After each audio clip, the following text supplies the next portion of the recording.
नमस्कार विद्यार्थी मित्रांनो, ग्रो अकॅडमी या युट्यूब चॅनलवर तुमचे मनापासून स्वागत आहे. पवित्र पोर्टल भरती 2025 आणि याची परीक्षा सुद्धा झालेली आहे. जागा अपलोडिंग काम चालू आहे. मे एंडिंग पर्यंत सर्व भरती प्रक्रिया पूर्ण झालेली असतील. तुमच्या हातामध्ये नियुक्ती पत्र असेल. आता काळजी करायची फक्त कागदपत्रांची आणि पसंती क्रम कसे द्यायचे याची काळजी करायची. सर्वात प्रथम पसंती क्रमाचा विचार करत असताना एक गोष्ट लक्षात ठेवा. तुम्हाला ज्या ठिकाणी नोकरी करणं शक्य आहे तेच पसंती क्रम द्या. उगच कुठलीही जागा एवढ्या जास्त आहेत, कमी आहेत, इकडे जाऊ का तिकडे जाऊ का, नोकरीच पाहिजे अशा ठिकाणी गेल्यानंतर भविष्यामध्ये त्रास होण्याची शक्यता नाकारता येणार नाही. तुमचं आत्ता सिलेक्शन एका बिंदूसाठी एक पद, एकदा सिलेक्शन झाल्यानंतर तुम्हाला या TEIT चा संबंध संपलेला असणार आहे. त्यामुळे पुढे सुद्धा जेव्हा दुसरा टप्पा आहे त्याचा सुद्धा ज्यांना चांगले मार्क आहेत, ज्यांना चांगला कॉन्फिडन्स आहे त्या पद्धतीने पसंती क्रम द्या. नुसतीच नोकरी मिळवायची नाही, आपल्याला आपल्या आवडीच्या ठिकाणी नोकरी मिळवायची हे डोक्यात ठेवून चला. प्लॅनिंग आतापासून नक्कीच करा. तज्ञ लोकांचं मार्गदर्शन घ्यायला विसरू नका.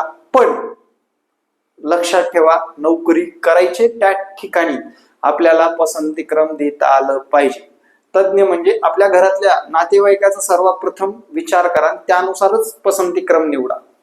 आज आपण आजच्या या व्हिडिओमध्ये कागदपत्राची लिस्ट किंवा कागदपत्र काय लागतात ते आज पाहणार आहोत. मी स्वतः सिलेक्शन प्रोसेस पर्यंत म्हणजे आमच्या मॅडमला सिलेक्शन होईपर्यंत, सिलेक्शन झाल्यानंतरच्या काय घडामोडी असतात हे सर्व काही मी स्वतः डोळ्याने बघितले, स्वतः मी अनुभवले. त्यामुळे याच्यामध्ये चूक झाली रे झाली, आपली धावपळ उडाल्याशिवाय राहत नाही.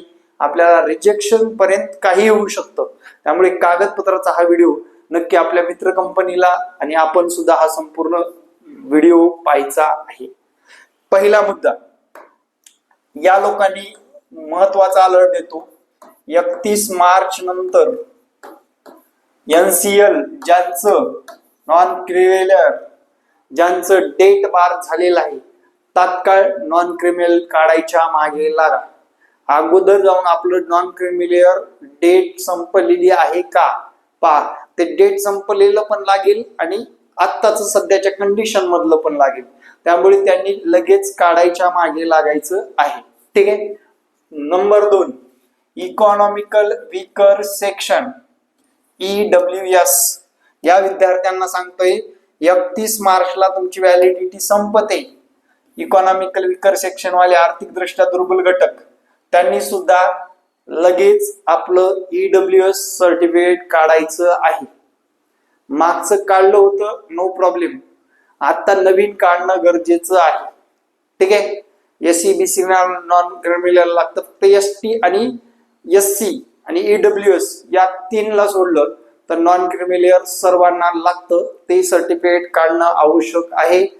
काढून ठेवा जेणेकरून तुम्हाला निकाल लागू द्या मरू द्या, पण ते आपल्या नियुक्ती पत्राच्या वेळेस तुमचं यावर्षीचं नॉन क्रिमिनल मागचं नॉन क्रिमिनल पाहिलं जातं. त्यामुळे काढून ठेवा, बिनधास्त राहा. ठीक आहे. त्याच्यानंतर आता पुढले डॉक्युमेंट काय काय लागतात ते बघू. शैक्षणिक डॉक्युमेंट मध्ये मुद्दा नंबर 1, 10वी pass certificate, mark memo. Certificate लागतं, मार्क मेमो पण लागतं. नसेल तर काढायचं. कोणतेही डॉक्युमेंट नसेल तर आता वेळ आहे, काढून घ्या, शाळा पण सुरू आहे. ठीक आहे. दुसरा नंबर 12वी पास सर्टिफिकेट मार्क मेमो. तिसरा नंबर पदवी मार्क मेमो डिग्री सर्टिफिकेट. लक्षात ठेवा, मार्क मेमो डिग्री सर्टिफिकेट. 4 नंबरला पदव्युत्तर पदवी असाल तर त्याचं सुद्धा डिग्री सर्टिफिकेट मार्क मेमो सर्वांकडेच असणं गरजेचं आहे. ठीक आहे. प्रोव्हिजनल असलं तरी चालेल पण असणं गरजेचं आहे. हे झालं 10वी 12वी पदवी पदव्युत्तर पदवी. 5 नंबर DED झालेला असेल तुमचं मार्क मेमो पदवी दोन्ही, डिग्री पदवी डिग्री सर्टिफिकेट दोन्ही बरं का. त्याच्यानंतर 6 नंबर तुमचं बीएड असेल तर बीएडच्या लोकांनी बीएडचं सर्टिफिकेट डिग्री महत्वाचं आहे, दोन्ही महत्वाचं आहे.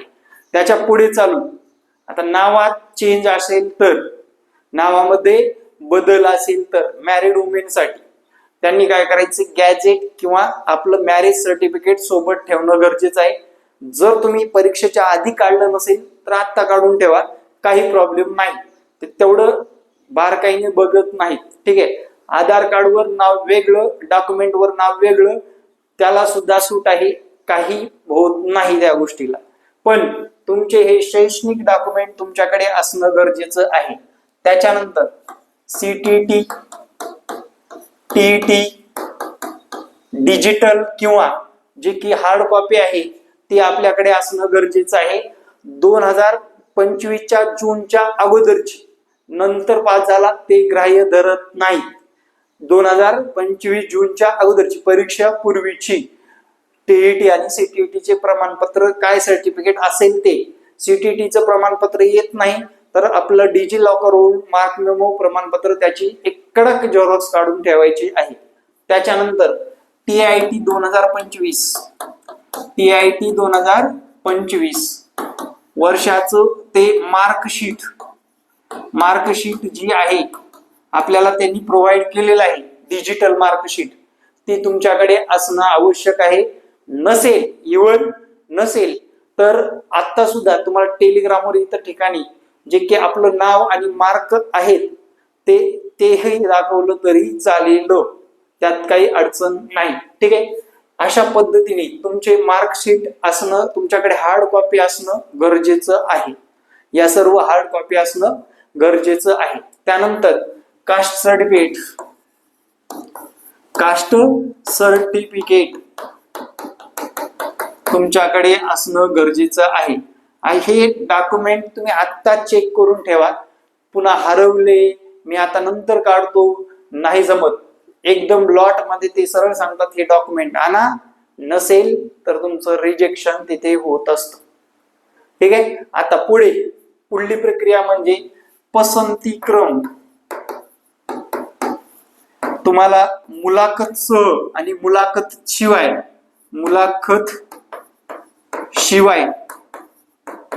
हे पसंती क्रम वाढवलेले आहेत. 100 पसंती क्रम द्यायचे आहेत. आता पसंती क्रम देताना एक गोष्ट आवर्जून लक्षात ठेवा, सिंपल आहे. तुम्ही कास्ट मध्ये येता, तुमच्या कास्टच्या जागा किती आहेत प्लस तेथेच ओपनच्या जागा किती आहेत, या दोन्हीचा विचार करून तुम्हाला काय करायचं आहे, पसंती क्रम निवडायचे आहेत. मुद्दा नंबर 1, आपण जर समजा फॉर एक्झाम्पल कोल्हापूर जिल्ह्यातले आहे, आपण कोल्हापूरला पहिलं प्राधान्य देणार 100%. कोल्हापूरमध्ये महानगरपालिकेच्या शाळा, त्याच्यानंतर कोल्हापूरमधील ग्रामीण भागातील शाळा, कोल्हापूरमधील तालुक्यातल्या किंवा शहरी भागातील शाळा, कोल्हापूरमधील नगरपालिकेतल्या शाळा, कोल्हापूरमधील नगरपंचायतीमधल्या शाळा, कोल्हापूरमधील फुल अनुदानित संस्था, यांचा सर्वांचा विचार करून पसंतीक्रम सिंपल मध्ये व्यवस्थितरित्या देणं गरजेचं आहे. लक्षात घ्या. म्हणजे फॉर एक्झाम्पल तुमची लायकी जर महानगरपालिकेच्या शाळेत असेल आणि तुम्ही जर निवडली असेल ग्रामीण भागातली शाळा, तर तुम्हाला भविष्याला सगळ्या गोष्टीला तोंड द्यावं लागेल. लक्षात घ्या. लायकी म्हणजे मार्काशी बोलतोय मी, लायकी म्हणजे तुम्ही वेगळा अर्थ काढू नका. पण अशा पद्धतीने या सर्व गोष्टीचा विचार करून तुम्हाला पसंती क्रमाचा अभ्यास करून पसंती क्रम द्यायचे. धडा आले पसंती क्रम धडा देऊन टाकायची नाही. तिथे जागा यावेळेस तुम्हाला पसंती क्रमाला लिमिटेशन दिलेलं आहे.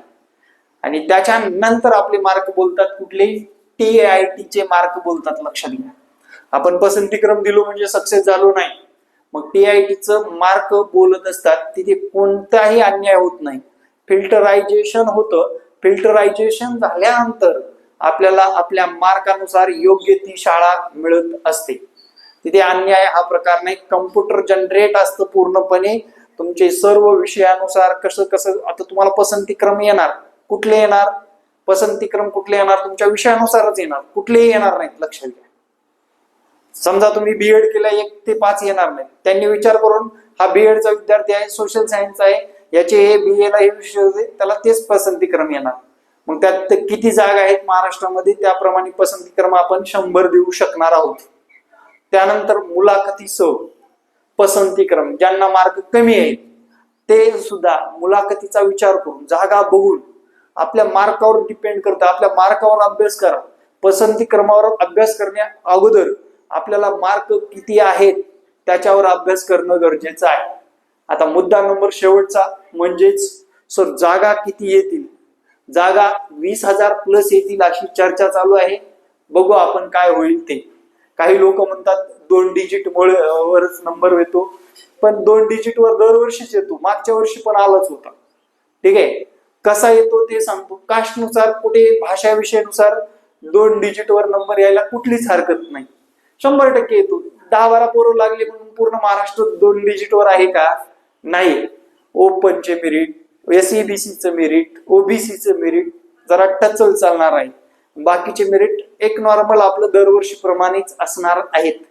पण ओपन, SEBC आणि OBC या कास्टला थोडासा धोका जास्त आहे, या आजच्या या व्हिडिओच्या माध्यमातून सांगतोय.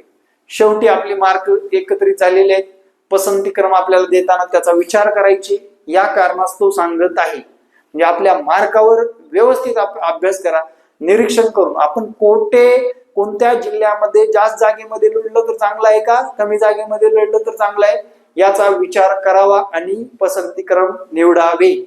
ठीक आहे, आपण विथ इंटरव्ह्यू मध्ये लढायचं का विदाऊट इंटरव्ह्यू मध्ये लढायचं, त्याच्यावर स्वतःचा अभ्यास असणं गरजेचं आहे. हा व्हिडिओ तुमच्यासाठी खास बनवलेला आहे. कागदपत्र रेडी ठेवा, पसंतीक्रमाची वाढ पहा. मे महिन्यापर्यंत संपूर्ण प्रक्रिया पूर्ण झालेली असणार आहे. येत्या 10 ते 12 दिवसामध्ये मोठा अपडेट मिळेल तुम्हाला. जागा अपलोडिंग चालू आहे, जागेचा एक विशिष्ट आकडा तुमच्या डोळ्यासमोर असेल. मग तिथे डिवाइड झालेला 11वी 12वी साठी काय, 9वी 10 साठी काय, 6-8 साठी काय, 1-5 साठी काय, अशा डिवाइड व्यवस्थितरित्या भाषा विषयानुसार काय जागा, सर्व काही व्यवस्थितरित्या येऊन जाईल. फक्त आपल्या मार्कावर अभ्यास करून बसा, म्हणजे येणाऱ्या काळामध्ये तुम्हाला या डॉक्युमेंट सहित तुमच्या मार्काच्या लेवलनुसार चांगल्या शाळा मिळत राहतील. Thank you very much. जय हिंद मित्रांनो, भेटू नेक्स्ट व्हिडिओ मध्ये. जय हिंद, जय महाराष्ट्र, धन्यवाद.